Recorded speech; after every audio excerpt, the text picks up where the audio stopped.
This week, we give our first impressions of the 2022 Mitsubishi Outlander, discuss Rivian's adventure network of electric car chargers aimed at outdoor enthusiasts, and will gas-powered cars have less resale value in the used car market dominated by hybrids? All that and more, next on Talking Cars.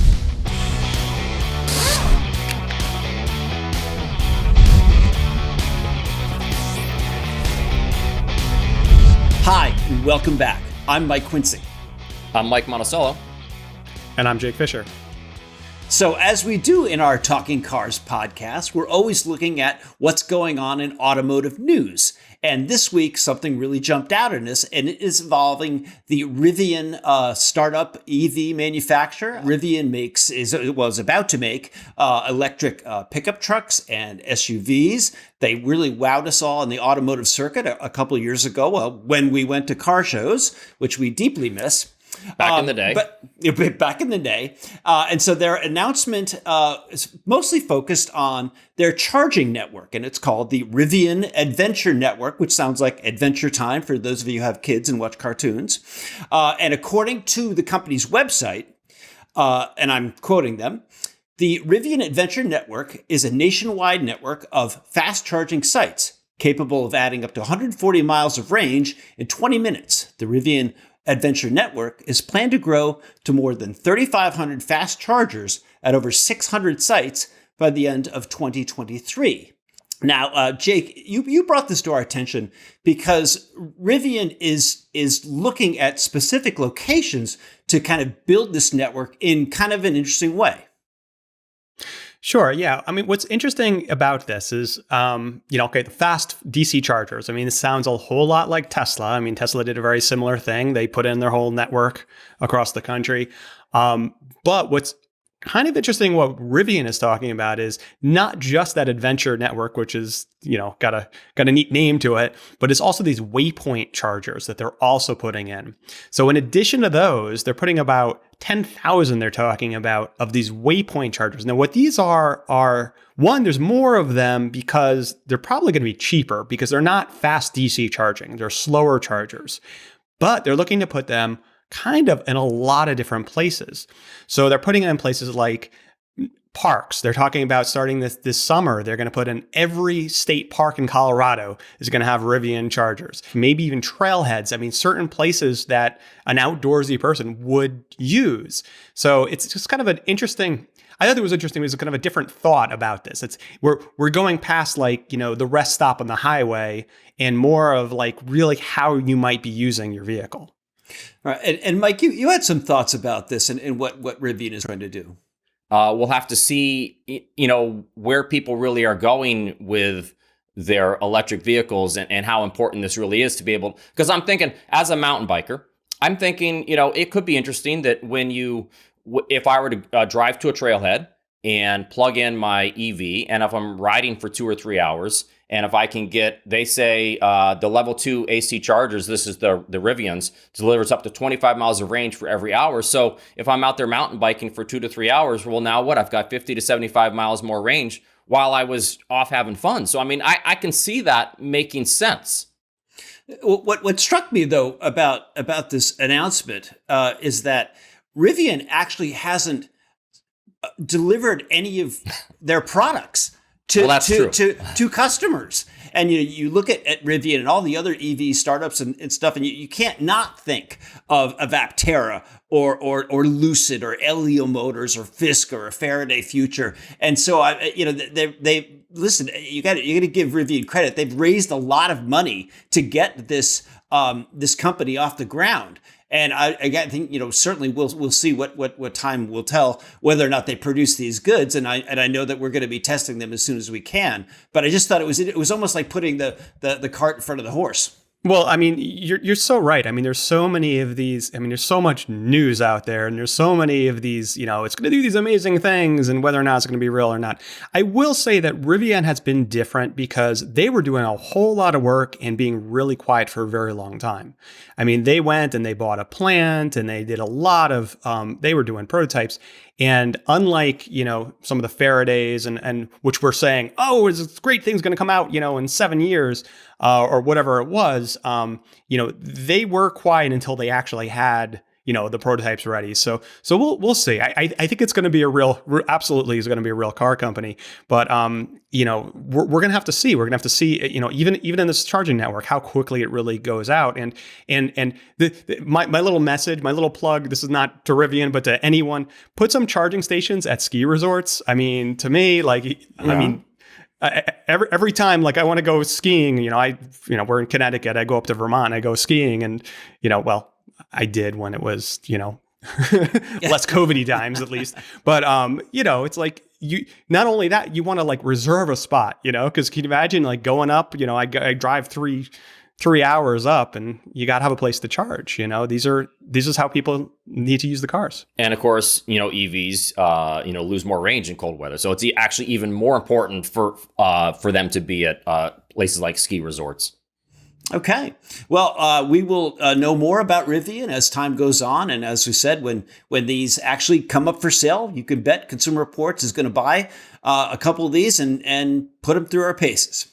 So before we move on, we just wanted to take a moment to let you know about the Talking Cars donation program. If you're not aware, Consumer Reports is a nonprofit organization, so the work we do is funded by memberships as well as donations.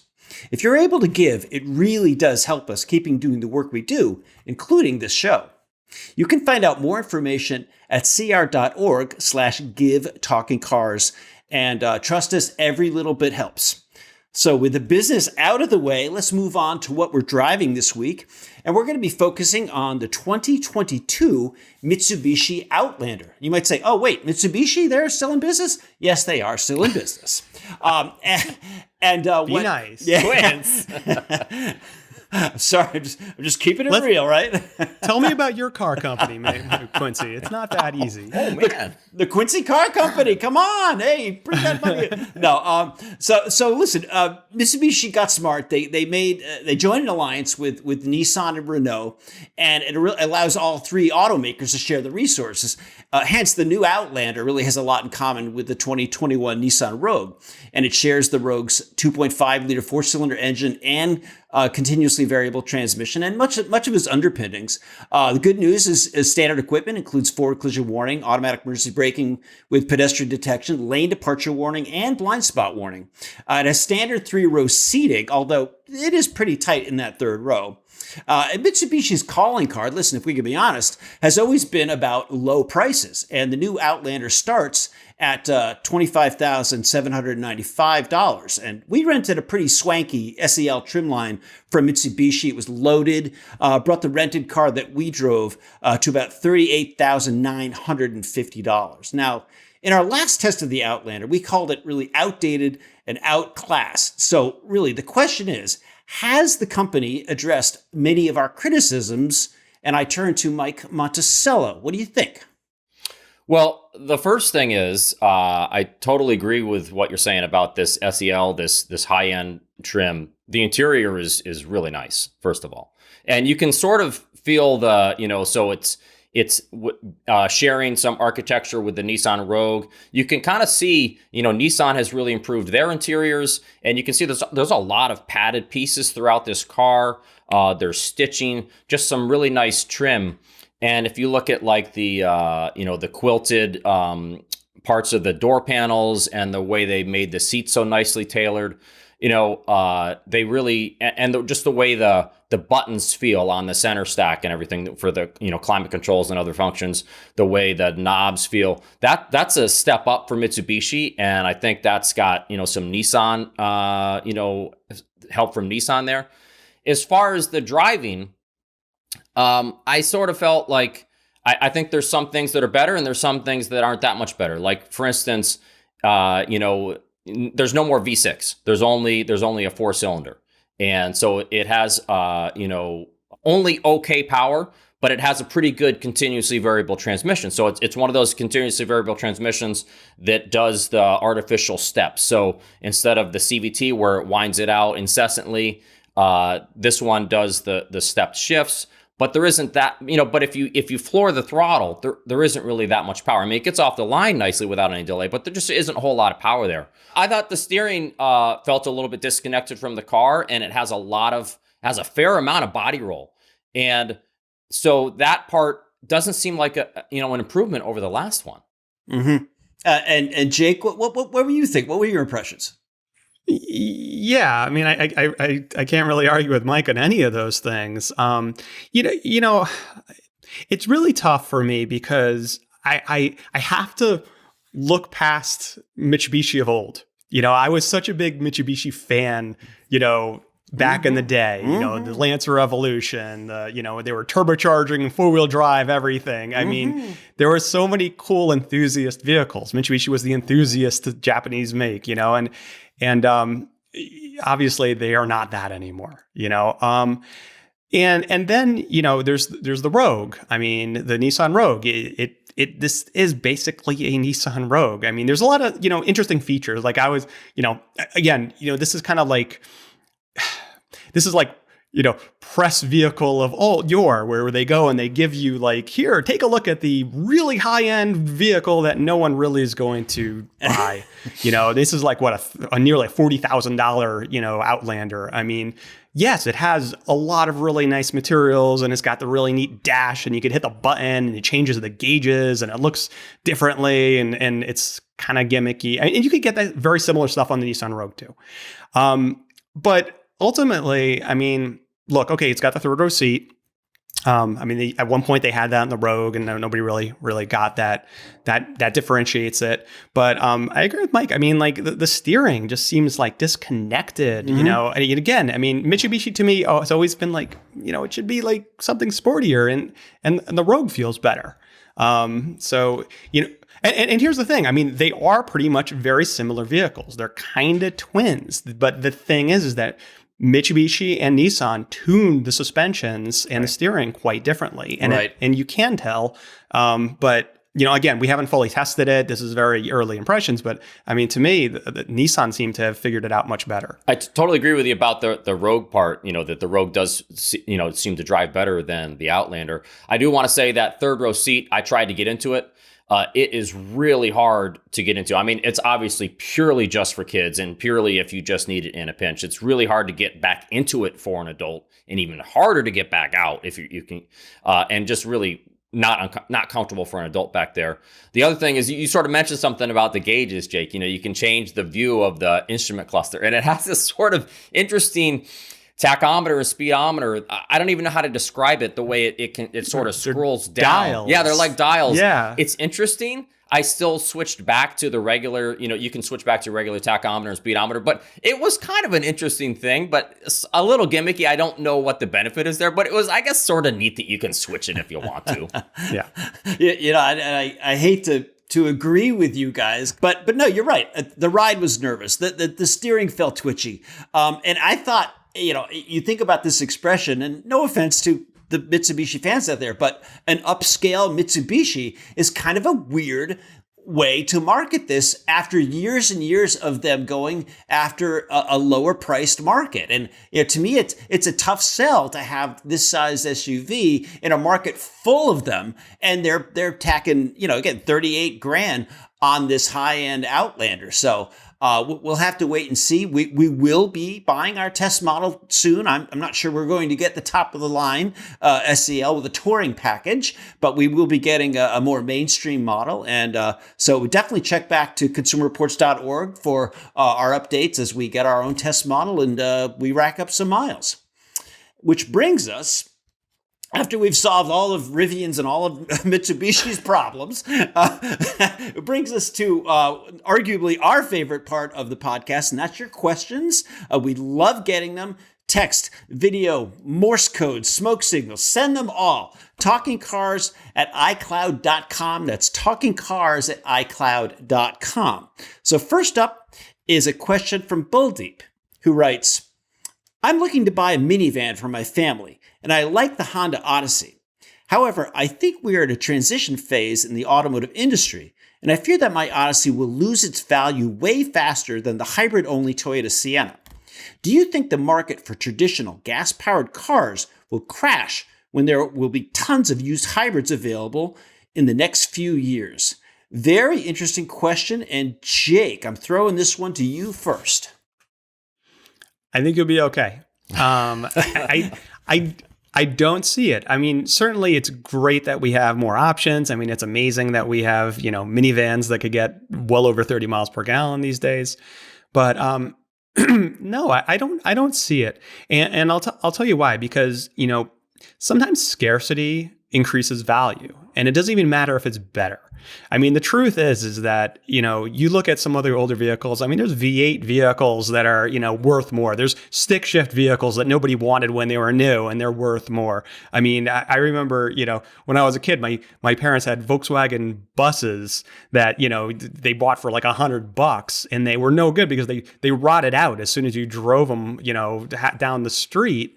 And now those are worth like $100,000. So, I mean, it's just because it's not as good doesn't mean that there's not going to be a market for it. And I think there will be people who are like, hey, I want to go get a, something that has a big V6. And, there's certainly going to be a market for that. So I think they're going to be okay from a resale value. Well, plus also, if you look at it from the perspective, yes, we're seeing more and more hybrids and EVs all the time. There's no question about that. But the percentage of the market, the sales market that the hybrids and EVs make up is still, it's a still very, very small percentage. So I don't think, he has to worry about the value of his Honda Odyssey going down anytime soon.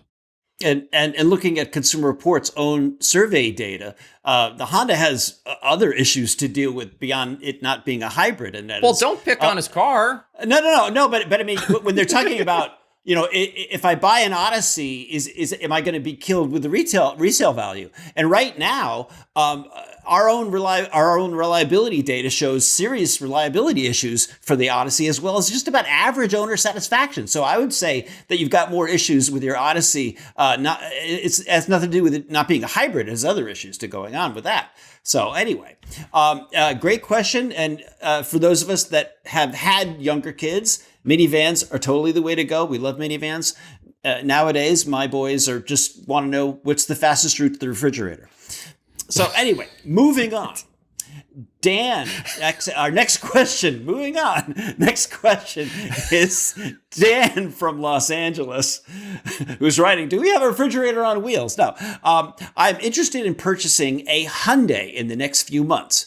But why are Hyundai cars rated better by Consumer Reports and have better customer satisfaction than Kia if they're owned by the same company? Great question. Mr. Jake, what do you have for Dan? That is a good question. And, it's deeper than that. It's not just owned from the same company. A lot of them are actually twins. They're very, very similar vehicles. So it's a great question. The truth is that there is a bunch of things that make them different. So one thing is that Kia and Hyundai, they don't, even if they're going to have like a twin, you look at, two vehicles that are pretty much the same, like the Hyundai Santa Fe and the Kia Sorento. They're pretty similar. They don't launch at the same time. So what they'll do is they'll have one that comes out first and the other one comes out later. What that does actually is the one that comes out later tends to have better reliability because the one that got there first has a little more growing pains and has to work out some of those initial bugs. That's one piece of it. The other piece of it is they're not exactly the exact same products. So like, for instance, you look at Kia, they have the Kia Stinger. There's no Hyundai equivalent. There's actually a Genesis equivalent, but Hyundai does not have this rear-wheel drive based sports car, and that is kind of a relatively new entry for Kia and the brand. And they've had some reliability issues with it. It's actually a nice driving vehicle, but some of the reliability about it has brought that down. So not exactly the same, very, very similar. Well, yeah. So first of all, I really have always enjoyed driving the Kia Stinger.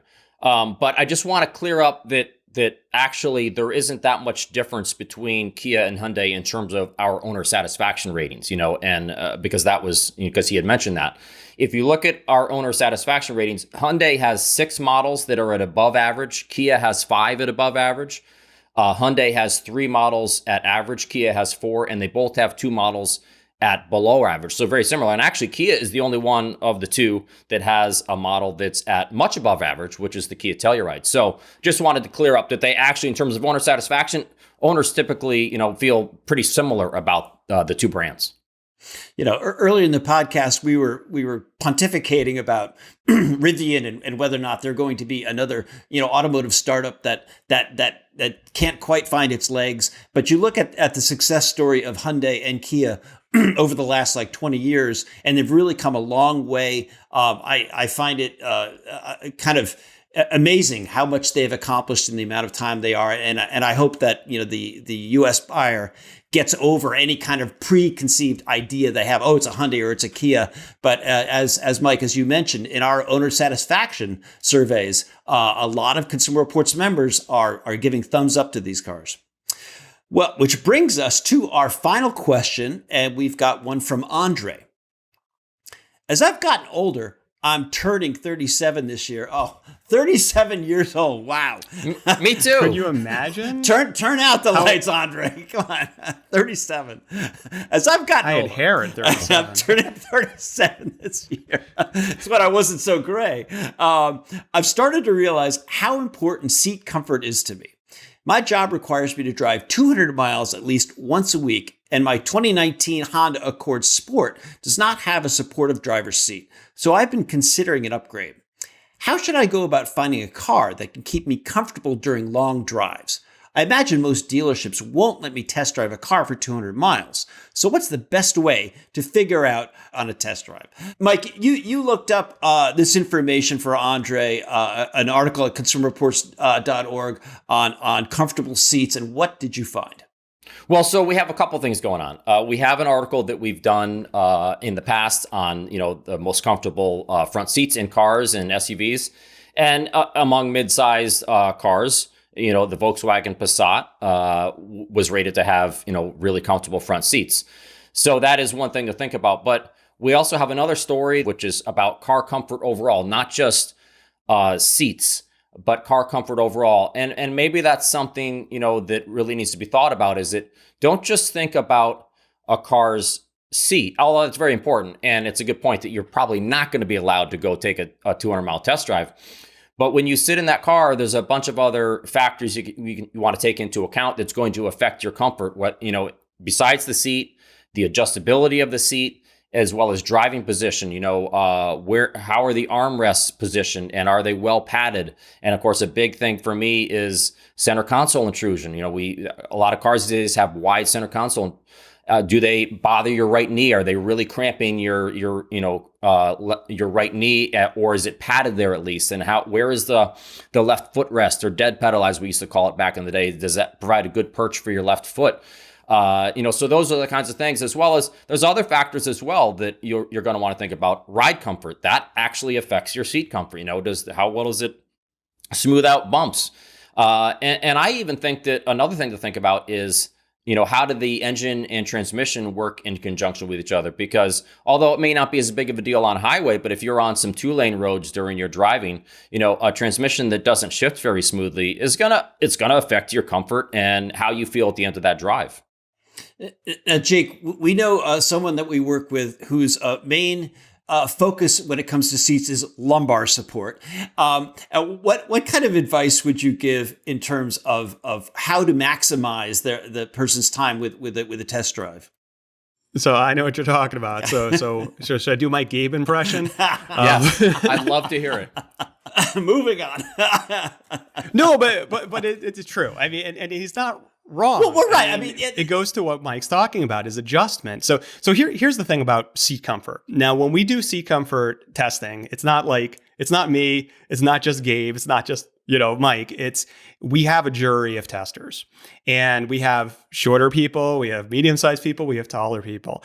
And this is the thing. So and you could look at Consumer Reports and we could tell you the most comfortable seats, but the thing is that it's not necessarily the most comfortable seat for you, because we're all shaped differently. Some of us are a little broader, some are a little narrower, and that can absolutely make a difference for seats. I think about Porsche seats. Now, again, I wouldn't recommend a Porsche for your long drive. Jake, I would, depending on who you are. Sorry, Jake. It's Porsche.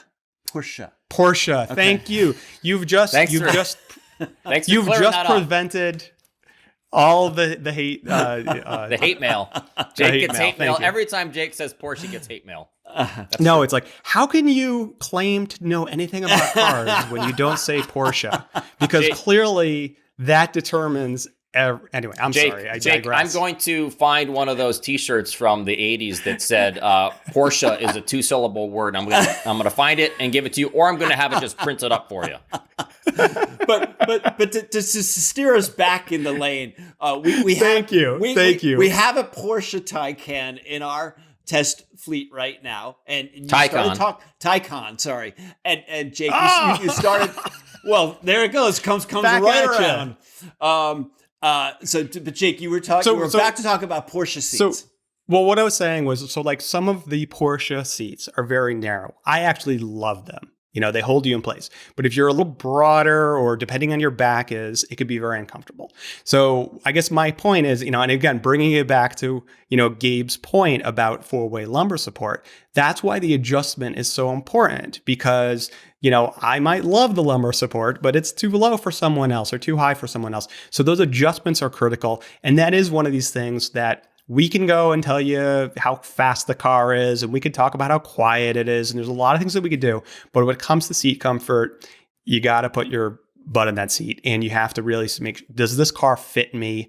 And also make those adjustments. So if you're not comfortable raising up that seat, lowering the seat, going back out, adjusting the steering wheel, you might find a much more comfortable position. Very often those seat adjustments, you go up one trim line or have a package, and you might have it. So if you are driving this car and they take you, here's the one that we drive you around in, and you're like, wow, this seat's really uncomfortable, you might find a slightly higher option package might alleviate that. Yeah, and that's one of the good reasons why here at Consumer Reports we do rent cars from manufacturers. We do try to get different trim lines other than we're testing, so we can give our members an idea of, well, we test the mainstream model and we weren't crazy about the seats, but the high-end model, which we also drove, is a big step upward. But anyway, hey, listen, great question. We love talking about car seats.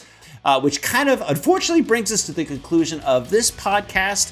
And as always, check the show notes for more information on the vehicles and topics that we discussed. Just a reminder, please keep your questions coming. The TalkingCars@iCloud.com. Thanks so much for tuning in, and we'll see you next week.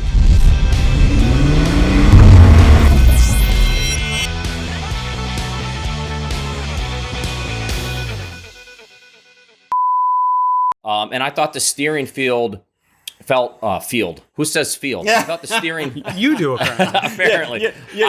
You're outstanding in your field. Yeah. Oh, thanks, Quinn.